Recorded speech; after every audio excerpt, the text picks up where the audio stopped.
اعوذ باللہ من الشیطان الرجیم بسم اللہ الرحمن الرحیم رب اشرح لی صدری ویسر لی امری واحلل عقدۃ من لسانی یفقہوا قولی صدق اللہ العظیم۔ السلام علیکم ناظرین، شہزادہ شوکت پروگرام صنعت و معیشت میں آپ کے ساتھ۔ صنعت کو چیلنجز ہیں، معیشت کو چیلنجز ہیں۔ ہمارے پرائم منسٹر صاحب دن رات بھاگ دوڑ کر رہے ہیں کہ ہم وہ چیلنجز جو مسئلے مسائل پچھلے 5-7 سال میں کرونا کے بعد آئے ان سے نپٹ سکیں، پولیٹیکل نان سینس جو ڈیسیژنز ہیں ان کو مینیج کر سکیں۔ Chief of army staff SIFC کی ایپیکس کمیٹی کے ممبر ہونے کے ناطے وہ بھی بھاگ دوڑ کر رہے ہیں کہ ہم افرادی جنگ میں، معاشی جنگ میں کس طریقے سے اپنا کردار ادا کریں اور پاکستان کو مستحکم اور مضبوط بنائیں، اور ہمارے پاس کیا کیا آپشن ہے معیشت کو مستحکم اور مضبوط بنانے کے لیے۔ آج کا ہمارا ٹیکسیشن سسٹم ہے، آج کا ہمارا بینکنگ سسٹم ہے، آج کا ہمارا معاشی سسٹم ہے، آج کا ہمارا فائنینشل سسٹم ہے۔ ان تمام سسٹم کی روح رواں ایک ہمارا وہ ریونیو ہے جو گورنمنٹ آف پاکستان کلیکٹ کرتی ہے۔ اس کے بینیفیشری ہیں گورنمنٹ آف پاکستان، اس کے بینیفیشری ہیں بینکنگ سسٹم کے ادارے، انٹرنیشنل لینڈرز، اس کے بینیفیشری ہیں وہ افراد جو اس سسٹم کے ساتھ منسلک ہیں، سرکاری ملازمین، اس کے بینیفیشری ہیں وہ لوگ جو پالیسیز کے تحت کام کر رہے ہیں، جو گورنمنٹ آف پاکستان ان کو پروٹیکٹ کرتی ہے پالیسیز کے تحت۔ اس کے بینیفیشری ہم پاکستانی بھی ہیں، جو اس میں ڈیولپمنٹ بجٹ ہے یا جو ہماری گلی محلے کے معاملات ٹھیک ہو رہے ہوتے ہیں، سیوریج پائپ کے معاملات ٹھیک ہیں، پانی بجلی کے لیے معاملات ٹھیک ہیں، لیکن کہیں نہ کہیں کوئی ایسا ایشو ہے کہ آج کے ٹیکسیشن سسٹم میں جو ٹیکس کلیکٹ کرتا ہے امیر آدمی، وہ اپنا پروفٹ پھر بھی بچاتا ہے۔ وہ جتنا ریونیو کلیکٹ کرتا ہے اس میں سے کاسٹ آف پروڈکشن کے نام سے ایک کاسٹ نکال لی جاتی ہے، اس میں سے اس کے علاوہ اپنا پروفٹ سیپریٹ ایلوکیٹ کر لیا جاتا ہے۔ اس میں تیسرے نمبر پہ جو پوائنٹ ہے وہ سب سے امپورٹنٹ ہے کہ وہ ٹیکس کلیکٹ کرتا ہے کنزیومر سے اور گورنمنٹ آف پاکستان کو پے کرتا ہے۔ معاشی چیلنجز۔ دوسری طرف ایک بھکاری اگر اس نے ماچس کی ڈبیا بھی خریدی ہے، اس نے پتی کا پیکٹ بھی خریدا ہے، تو اس میں جو پرائس ہے وہ شامل ہے کاسٹ، پرائس شامل ہے ریٹیل پروفٹ، پرائس میں شامل ہے ہول سیل کا پروفٹ، پرائس میں شامل ہے لاجسٹک کاسٹ، پرائس میں شامل ہے سیٹھ کا پروفٹ، پرائس میں شامل ہے ٹیکسز، اور اس کے علاوہ کاسٹ آف پروڈکٹ۔ تو اس کا مطلب یہ ہوا کہ اس سچویشن میں جو غریب آدمی ہے وہ ٹیکس پے کر رہا ہے ڈائریکٹلی انڈائریکٹلی، اور جو انٹرپرینر ہے، جو کاروباری آدمی ہے، وہ صرف اور ایک مشینری کا کام کرتا ہے، ایک سائیکل کا کام کرتا ہے کہ اس نے ایک سائیکل کا پارٹ ہے کہ اس نے گراس کلیکشن کرنی ہے، اور کلیکشن کے بعد اس نے سب کو ان کا حصہ دینا ہے، پارٹ اینڈ پارسل مینیج کرنا ہے۔ کیا ان چیلنجز کا کوئی حل ہے؟ اس سے پہلے ہم نے سیریز کر رہے ہیں اسلامک ٹیکسیشن سسٹم پہ۔ آج ہمارے مہمان ہیں محمد منیر احمد صاحب، chief manager state bank of Pakistan Lahore سابق۔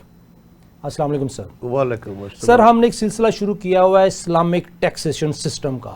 ہم سمجھتے ہیں کہ گورنمنٹ آف پاکستان کا جو ٹیکسیشن سسٹم ہے، پوری دنیا کا جو کیپٹلسٹ ٹیکسیشن سسٹم ہے، وہ ایک کنزیومر پہ بھار ہے، پریشر ہے، اور جس طرح میں نے آگے انٹروڈکشن میں کہا کہ وہ ایک کنزیومر سب کا بھار اٹھا رہا ہے، یعنی پنجابی میں کہتے ہیں بھار سارا کنزیومر دے۔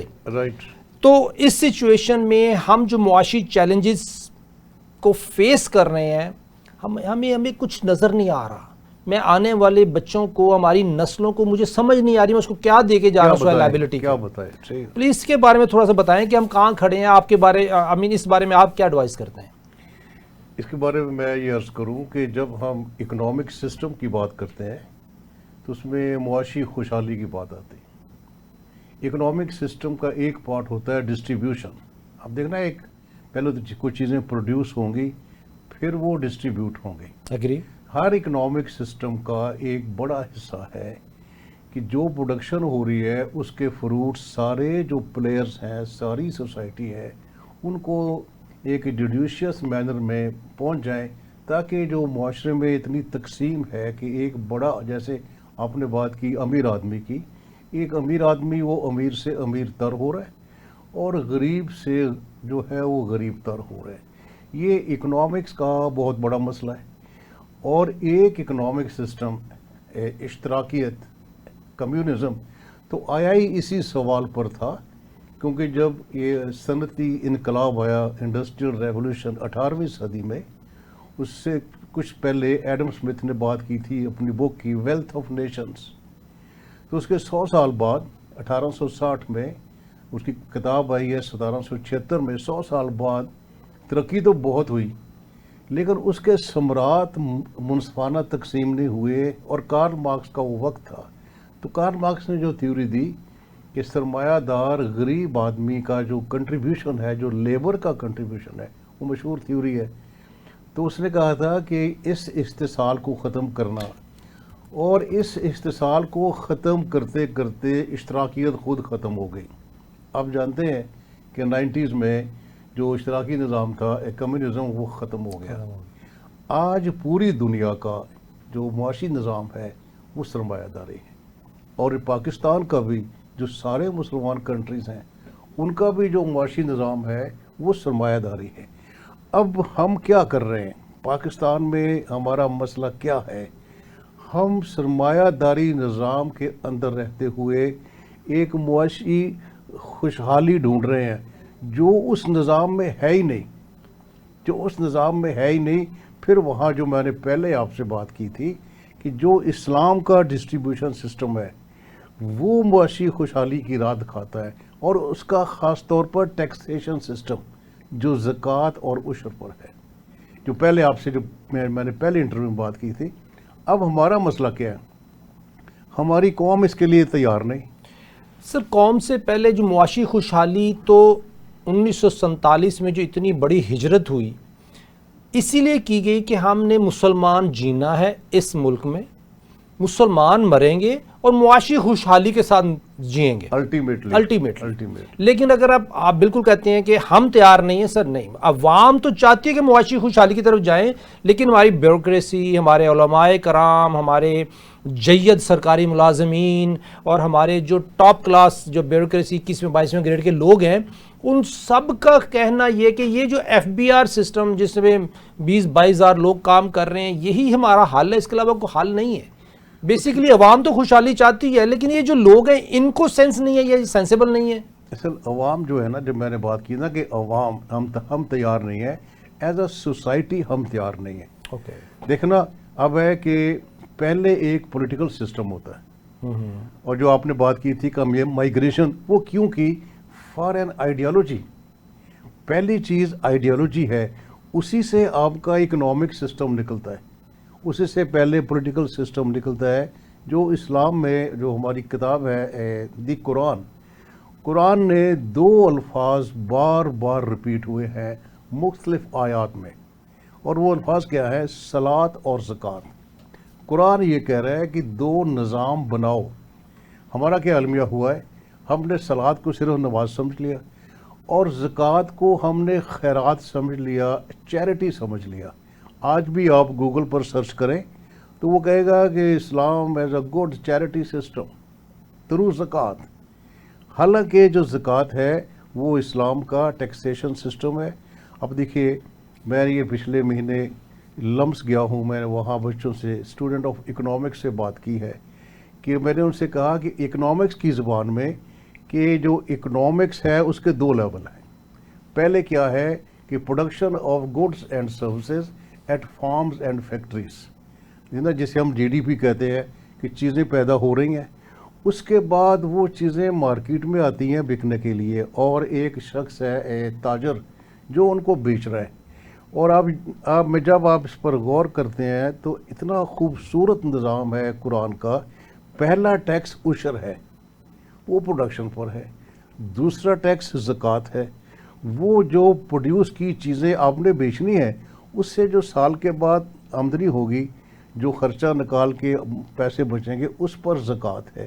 پھر زکوٰۃ کے اور بھی مصارف ہیں، آپ نے خاصے علماء حضرات کو بلایا اور لوگوں کو بلایا، یہ ساری چیزیں پتہ ہے، ہم انہیں کیلکولیٹ نہیں کرتے۔ سر نہیں، اس میں جو زکوٰۃ اور صلاۃ کی ڈیفینیشن یہ جو ہمارے علماء کرام کر جاتے ہیں نا، صلاۃ اور زکوٰۃ، اس کی جو ڈیفینیشن کر جاتے ہیں نا، وہ ایک سمجھے تھیوریٹیکل ڈیفینیشن ہے. اس کو آج کی معاشی زبان میں، اقتصادی زبان میں، عام زبان میں ہم کیسے ڈیفائن. جیسے دیکھیں، میں یہ سمجھتا ہوں کہ میں نے نماز پڑھی ہے نا، کہ میں نماز میں روحانی فیض لے رہا ہوں اللہ سے. اس نماز میں جماعت سے پڑھ رہا ہوں تو ایک روحانی فیض کولیکٹیولی مجھے آ رہا ہے میری سراؤنڈنگ سے. اس روحانیت میں مجھے ایک اتحاد مل رہا ہے یہاں پہ، اور ایک ریلیشن ڈیولپ ہو رہا ہے اللہ کے ساتھ. اور دوسری طرف میں دیکھتا ہوں زکوٰۃ میں یہ کہ میں نے زکوٰۃ کے ساتھ ایک صلہ لینا ہے اللہ سے، لیکن ایک میرا اتحاد ہو رہا ہے غریبوں کے ساتھ. اور ایک طرف مجھے پاکی مل رہی ہے کہ میں اپنی ویلتھ سرکولیشن میں شیئر کر رہا ہوں، صاف کر رہا ہوں. ہاں جی، شیئر کر رہا ہوں اپنے غریبوں سے، بھائیوں سے، دوستوں سے، رشتہ داروں سے، عوام سے، پبلک سے. یہ جو اس کو آج کی ڈیفینیشن میں آپ کیسے ڈیفائن کرتے ہیں؟ دیکھیے، آپ نے بات کی نا کہ ہم کلیئر نہیں ہیں، یہ بالکل ٹھیک بات ہے. حالانکہ ہمارے پاس تاریخ موجود ہے، اور جب نبی پاک صلی اللہ علیہ وسلم ابھی ہجرت کے سفر میں تھے تو سورہ حج کی آیت نمبر 41 نازل ہوئی. اب دیکھنا، اگر آپ کام کرنا چاہتے ہیں، چیزیں سمجھنا چاہتے ہیں کہ ہجرت میں ہیں ابھی، کیونکہ ہجرت کے بعد کیا ہونا تھا کہ ایک سوسائٹی بننی تھی، ایک معاشرہ بننا تھا. مکہ میں اسلامی معاشرہ نہیں بن سکا تھا کیونکہ وہ سارے کافر خلاف تھے. مدینہ میں لوگ مسلمان ہو گئے تھے اور نبی پاک صلی اللہ علیہ وسلم کو حاکم مان لیا تھا. تو آبویسلی آپ دیکھیں نا کتنا لاجیکل ہے. تو آبویسلی ایک سوسائٹی بننی تھی، اور قرآن نے ہجرت کے دوران سورہ حج آیت نمبر، یہ سورہ جو حج ہے آدھی مکی ہے آدھی مدنی ہے، اور حج میں اس میں کیا انسٹرکشنز کیا ہے. جب ہم اپنے بندوں کو زمین میں حکومت عطا کرتے ہیں، وہ صلاۃ اور زکوٰۃ کا نظام قائم کرتے ہیں، اور امر بالمعروف اور نہی عن المنکر کی بات کرتے ہیں. یہ دیکھیے، چار سسٹم، دو بڑے سسٹم ہیں، دو بڑے سسٹم، صلاۃ اور زکوٰۃ. اور اس میں بھی ہے صلاۃ پہلے ہے. اب سارا قرآن دیکھ لیں، کبھی بھی زکوٰۃ صلاۃ سے پہلے نہیں ہے. ہمیشہ وَأَقِیمُوا الصَّلَاةَ وَآتُوا الزَّکَاةَ، یہی فکرہ بار بار آ رہا ہے.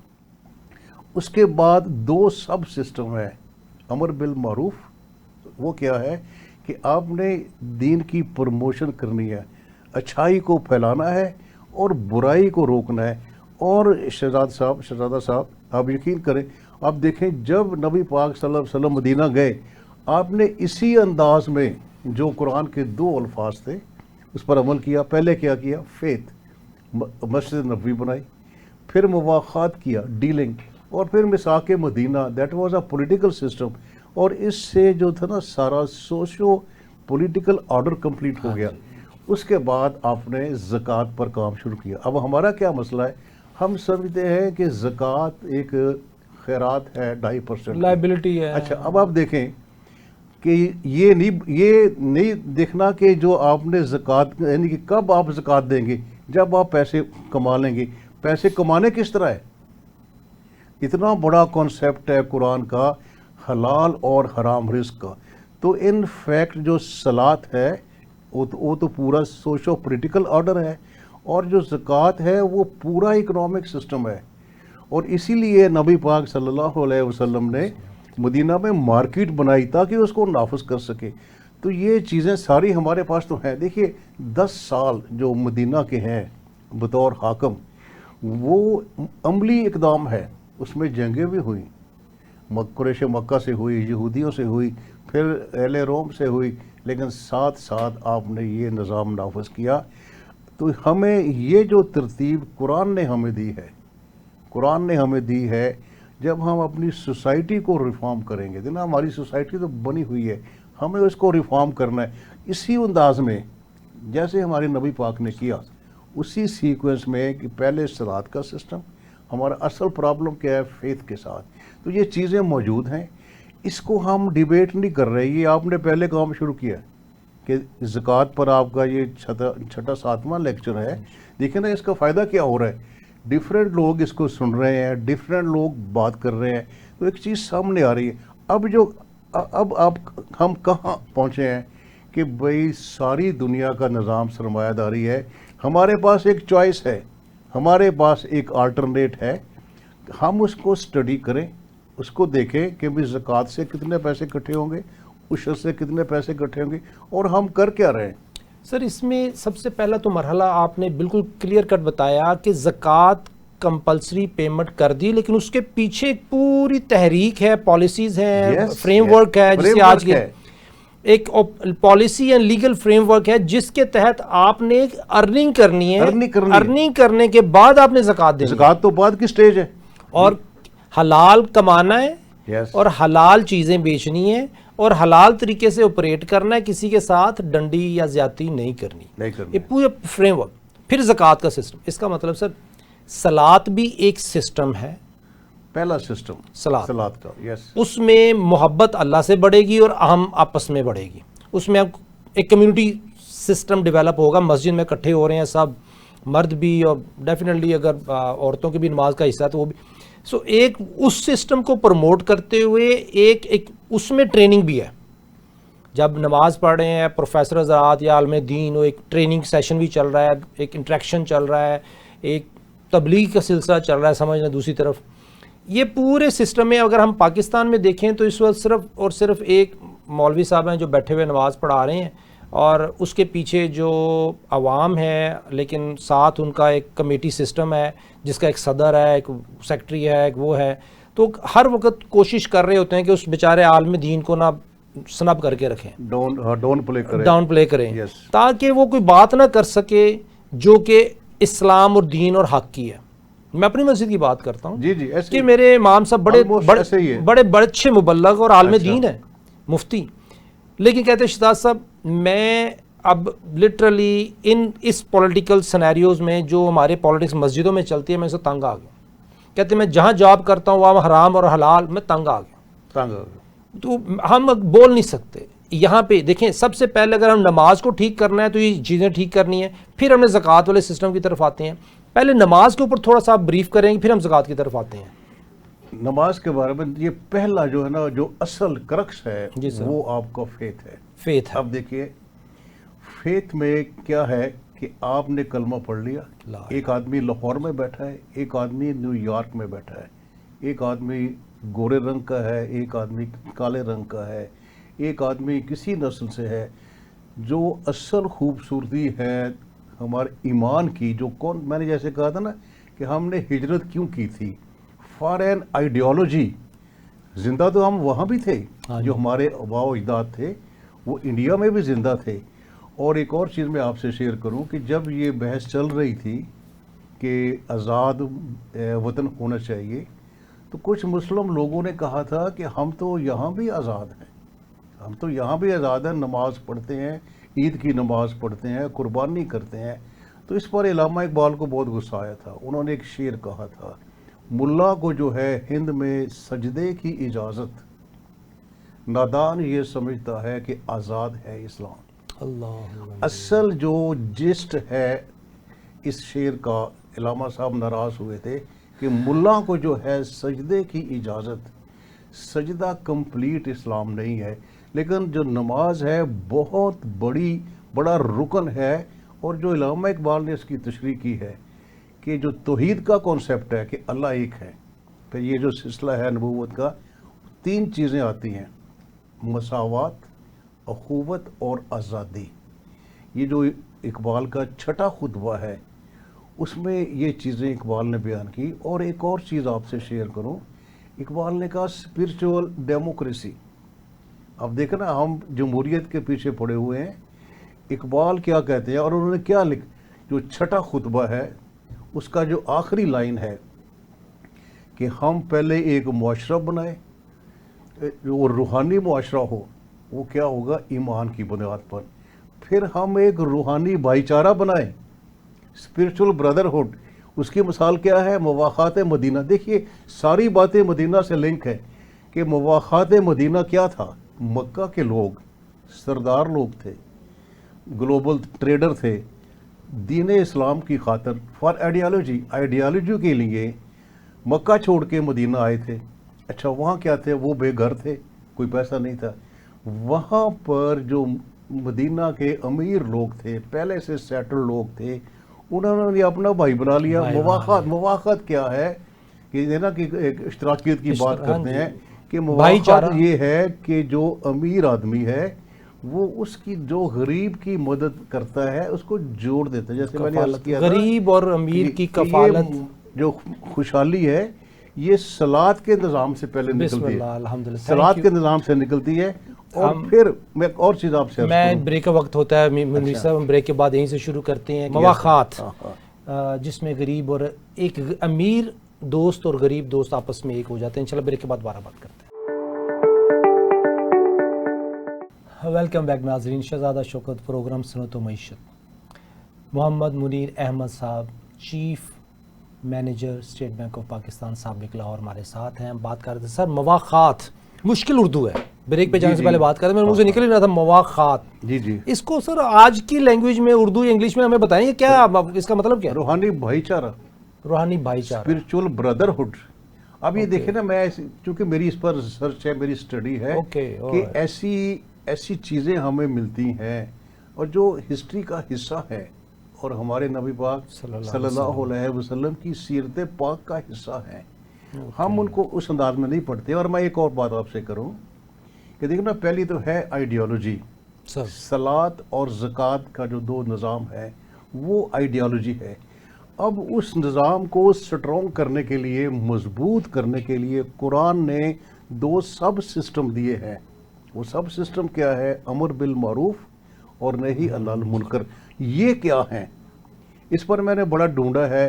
ہم یہ کہتے ہیں کہ اچھائی کا بیان کرنا اور برائی کو روکنا. پریکٹیکل سینس میں پریکٹیکل کیا ایکشن کیے تھے نبی پاک صلی اللہ علیہ وسلم نے؟ دیکھیے, جب مکہ میں تھے اس وقت بھی ایک ادارہ تعلیم کا بنایا تھا, دارالارقم, اور وہ چھپ کر اس میں بیٹھتے تھے جب, اور اس کی میٹنگز ہوتی تھی دارالارقم کی, اور وہ باقاعدہ میٹنگز تھیں, اور اس میں کفار سے چھپ کر ملتے تھے, چھپ کر بیٹھتے تھے. وہ ایک گھر تھا جو بڑا محفوظ تھا, اور اس میں تعلیم دی جاتی تھی. تعلیم کس چیز کی؟ امر بالمعروف کی, یہ کرنا ہی, وہ وضاحتیں ہوتی تھیں. اچھا, اور دوسرا ہے کہ جو سوال ہوتے تھے کہ برائی سے کیسے بچنا ہے, کیسے روکنا ہے. کوئی ایسا آئیڈیا سوسائٹی میں پروموٹ ہو رہا ہے, کیا جا رہا ہے. اچھا, آپ پھر دیکھیں مکہ میں دارالارقم اور مدینہ میں اصحاب صفہ. تو جو دو سسٹم ہیں, پہلے تو دو سسٹم ہو گئے بڑے مین سسٹم, صلاۃ اور زکوٰۃ, اور جو دوسرے دو سسٹم ہیں وہ آج کے دور میں کیا ہے؟ ایجوکیشن اور میڈیا. اب آپ دیکھیں جو ہمارے ساری ایجوکیشن ہے ملک کی, اس کا ویژن سٹیٹمنٹ کیا ہے؟ پیسہ کمانا, کمرشلائز بزنس بن گیا وہ. تو جب آپ ایک اسلامی معاشرہ بنائیں گے تو اس میں جو قرآن کی جو آپ نے کہا تھا نا کہ چیزیں کلیئر نہیں ہیں, جو قرآن بیان کر رہا ہے کہ وہ یہی چیزیں ہیں, صلاۃ اور زکوٰۃ. اور میں تھوڑا سا ایک اور چیز ایڈ کر دوں کہ جو پہلے نبی تھے ان کا بھی یہی پیغام تھا. میں یہ چیزیں ڈھونڈتا تھا کہ ہم پڑھتے ہیں کہ جو تھامس ہابس کو, جان لاک کو, روسو کو, کہ وہ سوشل کانٹریکٹ تھیوری کہ سوسائٹی کیسے بنتی ہے, تو میں سوچتا تھا کہ میرے دین میں کیا احکامات ہیں. میں نے جب پڑھا شہزادہ صاحب, میں حیران ہو گیا. سورہ مریم میں پڑھ رہا تھا, میں یہ چیزیں ڈھونڈتا ہوں قرآن سے, اور اللہ کا شکر ہے ملتی ہیں. میں پڑھ رہا تھا تو جو سورہ مریم میں ہے کہ جب حضرت عیسیٰ کی برتھ ہوئی, پیدائش ہوئی, تو وہ بچے کو لے کر گلی میں آ گئی, اور لوگوں نے پوچھا کہ یہ کیا؟ وہ قرآن میں سارا واقعہ ہم سب نے پڑھا ہے. وہاں پر حضرت مریم نے کہا کہ اس بچے سے پوچھ لو. جو قرآن کے الفاظ ہیں وہ قابل غور ہیں. حضرت عیسیٰ جو ایک دن کے بچے تھے, انہوں نے کہا کہ میں اللہ کا بندہ ہوں, اللہ نے مجھے نبی بنایا, جب تک میں زندہ ہوں میں صلاۃ اور زکوٰۃ کے نظام پر قائم رہوں گا. اب غور کریں, ایک دن کا بچہ ہے. اب میں نے جب یہ پڑھا تو میں حیران ہو گیا کہ میں یہ ڈھونڈ رہا ہوں کہ یہ تو مطلب ہے کہ سوسائٹی اس سے بن رہی ہے. اچھا, میں جب پوری صورت پڑھی تو آخر میں پھر آتا ہے کہ اللہ کا فرمان ہے کہ اب میرے نیک بندے اسماعیل کا ذکر کریں جو اپنے گھر والوں کو صلاۃ اور زکوٰۃ کی تلقین کرتے تھے. اب آپ دیکھیں کہ حضرت اسماعیل کا بھی یہی تھا سسٹم, دو سسٹم. اچھا, پھر ایک اور چیز, سورہ ہود میں میں نے پڑھی، میں حیران ہو گیا. سورہ ہود میں ان قوموں کا ذکر ہے جن پر یہ زوال آیا تھا، عذاب آیا تھا. آخر میں ذکر ہے حضرت شعیب کا. جی. اور حضرت شعیب کی قوم ان سے کہتی ہے کہ یا شعیب، یہ تمہاری صلات ہمارے مالی امور میں کیوں دخل دیتی ہے؟ وہاں سے مجھے پوری سمجھ لگی کہ جو صلات ہے، جو آپ کا سوال بھی تھا، وہ صرف نماز نہیں ہے، وہ آپ کی ساری جو ایکٹیویٹی ہے اس کو گائیڈ کرتی ہے. یعنی کہ وہ حضرت شعیب کی قوم کہتی تھی کہ یا شعیب، یہ تمہاری صلات ہمارے مالی امور میں کیوں دخل دیتی ہے، ہمارے پیسے میں کیوں دخل دیتی ہے؟ اب ہمارا کیا ہے؟ ہماری عبادات ایک طرف ہیں، ہمارا مال ایک طرف ہے. تو اس میں اس قدر کلیئر گائیڈنس ہیں اسلام کی اور ایک قرآن کی. میں تو کہتا نا، کیونکہ جو بیسک گائیڈنس وہ تو قرآن ہے. تو یہ سارا سسٹم ہے. پہلا صلات، اور صلات پہلے ہوگا، پہلے پولیٹیکل سسٹم ہے. آپ دنیا کا نظام دیکھ لیں، پہلے ڈیموکریسی ہے، وہ کیپٹلزم کو نافذ کرتی ہے. یہ چیزیں ہمیں دیکھنے والی ہیں. سر اس میں ایک بہت امپورٹنٹ پوائنٹ آپ نے حضرت شعیب علیہ السلام کی قوم کا بیان کر دیا یس، کہ آپ کی نماز، ہم جو شعیب علیہ السلام کی قوم کیا کر رہے تھے، وہ ڈنڈی لگاتے تھے، ناپ تول میں کمی کرتے تولتے کم تھے. جب لینا تو کچھ اور لیتے، دینا تو وزن کچھ اور ہے. تو وزن ناپ تول میں کمی کی وجہ سے وہ basically in equal exchange of value سے کہتے ہیں. آج کی لینگویج میں ڈنڈی کہتے ہیں، پنجابی میں ناپ تول میں کمی. اس وجہ سے وہ ویلیو پوری لیتے تھے لیکن دیتے کم تھے. وہ کہتے تھے آپ کی نماز اس میں دخل اندازی کیوں کر رہی ہے؟ جو نماز ہے، آپ یہی دیکھیں، اس کا نماز کی اوپر کوئی اتھارٹی ہے؟ یہ قرآن کے الفاظ ہیں. ایسا کوئی سسٹم ہے جو اس کو اس کے ساتھ لنک کر رہا ہے؟ اس کا نماز روک رہی ہے برائی کاموں سے، برے کاموں سے، اور یہ برا کام تھا. اس کا نماز کا نافذ ہونا برائی کو ایلیمنیٹ کرنے کا ایک پروسیس ہے جو سٹارٹ ہوتا ہے. یہ بنیاد ہے. نماز بنیاد ہے. دیکھیے فرمان رسول کیا ہے صلی اللہ علیہ وسلم، نماز برائیوں سے روکتی ہے. بالکل ایسا. تو یہ وہی بات ہے، وہی بات قرآن میں بھی آ گئی. قرآن میں بھی آ گئی. کہتے ہیں کہ یا شعیب، تمہاری صلات ہماری اکنامکس میں کیوں دخل دیتی ہے؟ دخل دے رہی ہے. یہ اصل چیز ہے شہزادہ صاحب. اچھا سر، اب ہمارا نیکسٹ وقت، آپ کو پتہ ہے کہ سر وقت بہت کم ہوتا ہے ہر روز. اب نیکسٹ ہے زکوٰۃ. زکوٰۃ کے سسٹم میں آپ نے ایک بڑا ہی زبردست لفاظ استعمال کی، free market economics without interest. اور دوسرا آپ نے کہا کہ single low rate flat tax zakat and ushr, shared prosperity managing the surplus economic value. یہ پیور اکنامکس ہے اور یہ قرآن کی اکنامکس ہے. میں جو آپ سے عرض کروں کہ جب میں قرآن پڑھتا ہوں مجھے وہاں سے اکنامکس ملتی ہے. اب دیکھیں نا کہ مارکیٹ اکنامکس سود کے بغیر، اور تھیوری قرآن سے ملتی ہے، اس کی پریکٹس ذات محمد صلی اللہ علیہ وسلم سے ملتی ہے. اب دیکھیں نا، آپ نے مارکیٹ کیوں بنائی؟ یہودیوں کی 4 مارکیٹس تھیں. ہاں جی. جیسے آج ہم کہتے ہیں کہ بھئی ہمارا تو کام ہے کہ ہم اللہ کا نام لیں، تبلیغ کریں، باتیں اچھی بتائیں، لیکن آپ نے کیا کیا؟ ہمارے لیے ذات راہ تو وہی ہے. اگر ہمیں کوئی روایت ذات محمد سے مل جائے تو ہمارے لیے وہ حرف آخر ہے. تو آپ نے مارکیٹ کیوں بنائی؟ اسی لیے بنائی کہ آپ بتا سکیں کہ یہ جو قرآن ہے یا دین اسلام ہے، یہ کوئی زبانی بات نہیں ہے. آپ نے عملی طور پر کر کے دکھایا، مارکیٹ بنائی، اور پھر آپ نے اس کمال کیا کیا؟ 2 کمال کیے. ایک تو ٹیکس یعنی کہ جی ایس ٹی ختم کر دیا، تجارت پر کوئی ٹیکس نہیں. اور جو دوسری بات آپ نے کی، سچے تاجر کا رتبہ نبیوں، شہداء، صالحین اور صدیقین کے ساتھ یہ چھوٹا رتبہ ہے. اب دیکھیے حکم کیا ہے. اگر آج میں آپ سے پوچھوں کہ 2025 میں پاکستان کا سچا تاجر کون ہے، کیا آپ کو پتہ ہے؟ نہ مجھے پتہ ہے نہ آپ کو پتہ ہے. اس لیے کہ ہم نے کبھی غور ہی نہیں کیا کہ سچا کون ہے. جو اصل المیہ ہے شہزادہ صاحب، 1400 سال ہو گئے ہیں ہم نے قرآن کی کسی آیت پر، حضرت محمد صلی اللہ علیہ وسلم کی کسی حدیث پر نہ کوئی تھیوری بنائی، نہ کوئی ماڈل بنایا، اور نہ ہم نے کوئی عملی طور پر اس کا نفاذ کیا. اب دیکھیں نا، سچا تاجر. اور میں شاید پہلے بھی آپ سے ذکر کیا تھا کہ جب میں اسٹیٹ بینک سے ریٹائر ہوا تو میں نے شروع کر دیا پڑھانا اسلامک بینکنگ ایک یونیورسٹی میں. تو میں بڑا خوش تھا کہ میں ہر بات پر اللہ رسول کا نام لیتا ہوں. جب میں نے یہ حدیث پڑھی تو میں حیران ہوا کہ اس میں میرا نام تو نہیں ہے. میں تو حالانکہ اسلامک بینکنگ پڑھا رہا ہوں. میں نے کہا کہ چونکہ یہ فرمان رسول ہے صلی اللہ علیہ وسلم, اس میں ایک بصیرت ہے. میں نے اس پر بڑا غور کیا شہزاد صاحب, اللہ کا شکر ہے میں نے اکنامکس پڑھی ہے, اسٹیٹ بینک میں کام کیا.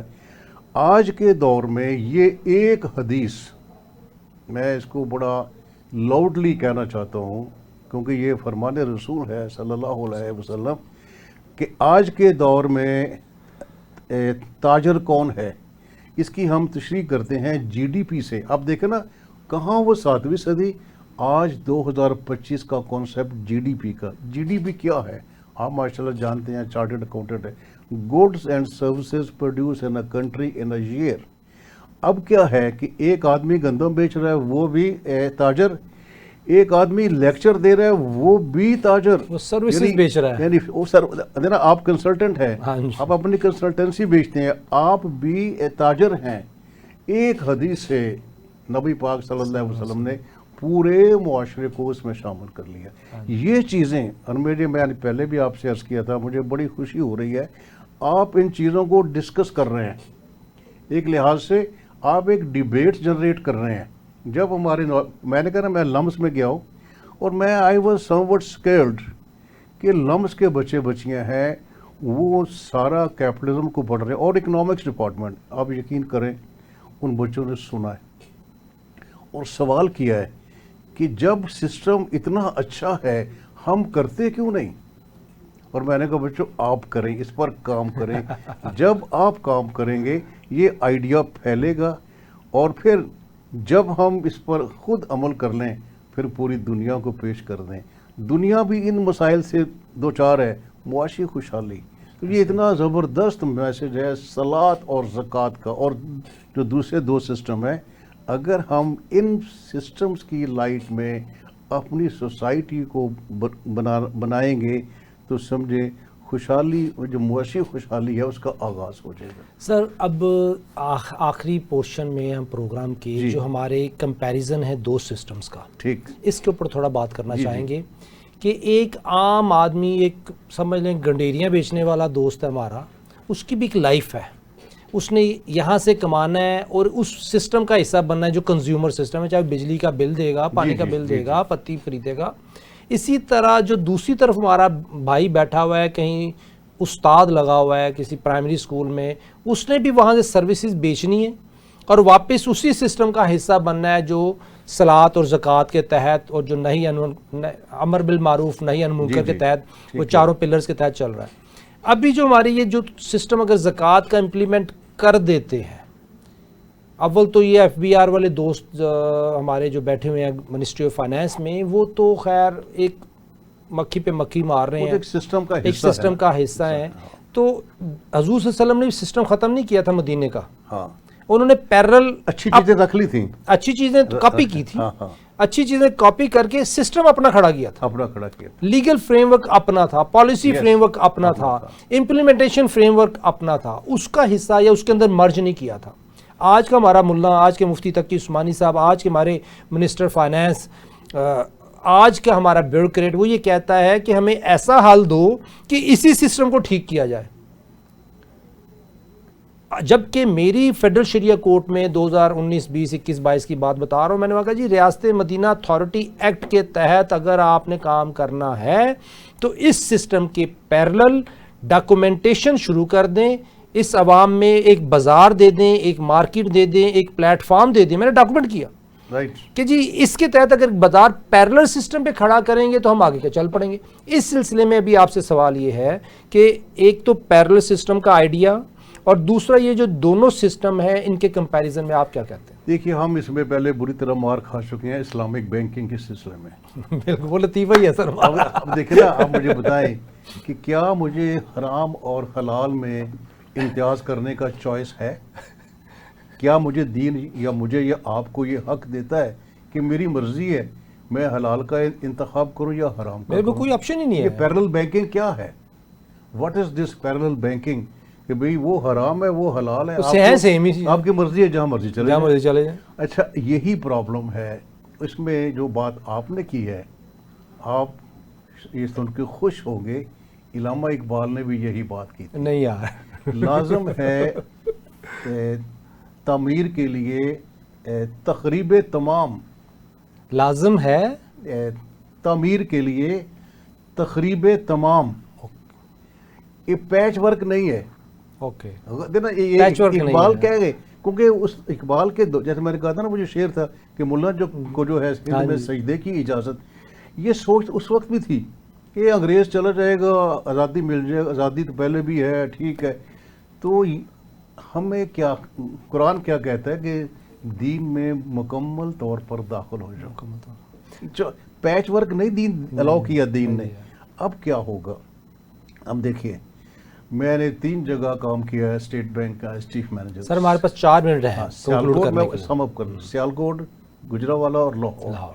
میری میٹنگ ہوتی تھی چیمبر کے لوگوں سے. پھر وہاں تھی ٹریڈ ایسوسیشن. وہ ایک مجھے کہتے تھے بات کہ منیر صاحب، یہ جو اسٹیٹ بینک ایکسچینج ریٹ کو گرا رہا ہے، اس سے ہمیں پرابلم آتا ہے اپنے فیصلے کرنے میں، کیونکہ وہ لوگ تھے ایکسپورٹرز، انہوں نے اپنے ریٹس طے کرنے ہوتے تھے. وہ کہتے ہیں اگر ہمیں یہ پتا ہو کہ ایکسچینج ریٹ 3 ماہ تک فکس رہے گا تو ہم اپنے فیصلے آسانی سے کر سکتے ہیں.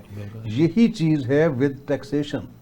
اور جو آپ نے بات کی نا کہ 2 سسٹم ہے، اب نا ایک تو ہے کہ اللہ کا شکر ہے ہمارے پاس چوائس ہے، ایک آلٹرنیٹ ہے، اور اسلام کا آلٹرنیٹ ہے.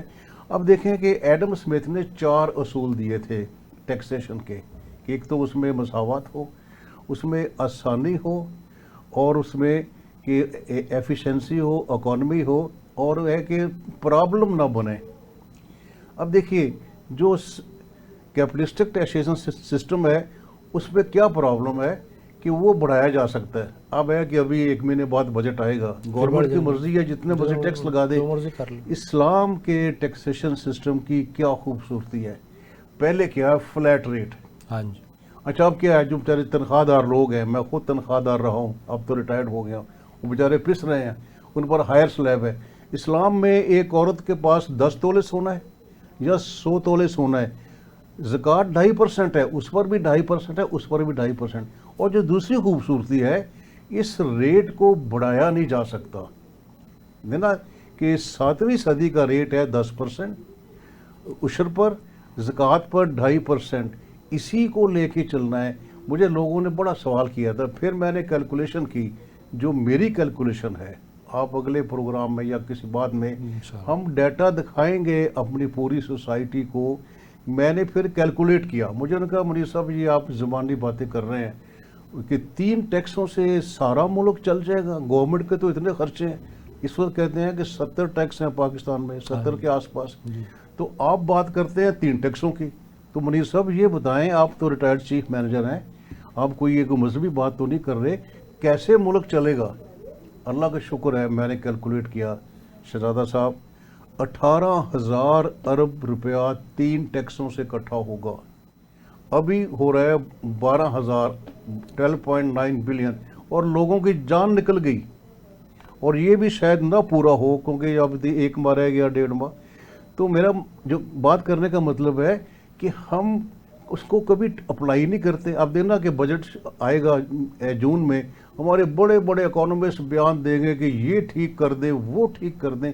کوئی یہ نہیں کہے گا وہ بھائی اپنے دین کا ٹیکسیشن سسٹم دیکھ لو. تو جو میرا میسج ہے کہ اس ٹیکسیشن سسٹم میں یہ ٹیکسیشن سسٹم سپیریئر ہے کیپٹلسٹک ٹیکسیشن سسٹم سے. اور جو 4 اصول ہیں ایڈم اسمتھ کے اسے کہتے ہیں کہ principles of taxation, canon of taxation, زکوٰۃ اور عشر ان سارے اصولوں پر زیادہ اچھا اترتی ہے as compare to capitalistic taxation. Thank you very much indeed Muhammad Munir Ahmed Sahib, آپ نے ہمیں جوائن کیا. ماشاءاللہ ایک تعلیمی، روحانی اور پریکٹیکل گفتگو تھی آج ہماری، جس میں ہم نے صلاۃ کو ڈسکس کیا، ہم نے زکوٰۃ کو ڈسکس کیا، ہم نے کمپیریزن ڈسکس کیے. ہم فردر اس پہ انشاءاللہ نیکسٹ پروگرام کریں گے کہ اس کی ڈیٹیلڈ ایلیبوریشن کہ کمپیریزن نمبرز گیم کیا ہے. ہمیں مسلمان جینا ہے. اقبال کہہ گیا، قائد اعظم کہہ گئے کہ یہ خطہ ہے، ہم نے مغرب کی تہذیب کو فالو نہیں کرنا. ہم نے 7ویں صدی کے اصول لینے ہیں جس پہ ہم نے ترقی کی. آج ہم مسلمان جئیں گے، مسلمان مریں گے تو پاکستان ایک ترقی یافتہ پاکستان بن جائے گا. پوری اقوام عالم میں پاکستان کا جھنڈا اگر ہم نے کھڑا کرنا ہے، بڑا کرنا ہے، ترقی یافتہ بننا ہے تو ہمیں اسلام کے چند اصولوں کو اپنانا ہوگا. آج کے پروگرام میں ہمیں اور محمد منیر صاحب کو اجازت دیجیے. اللہ حافظ.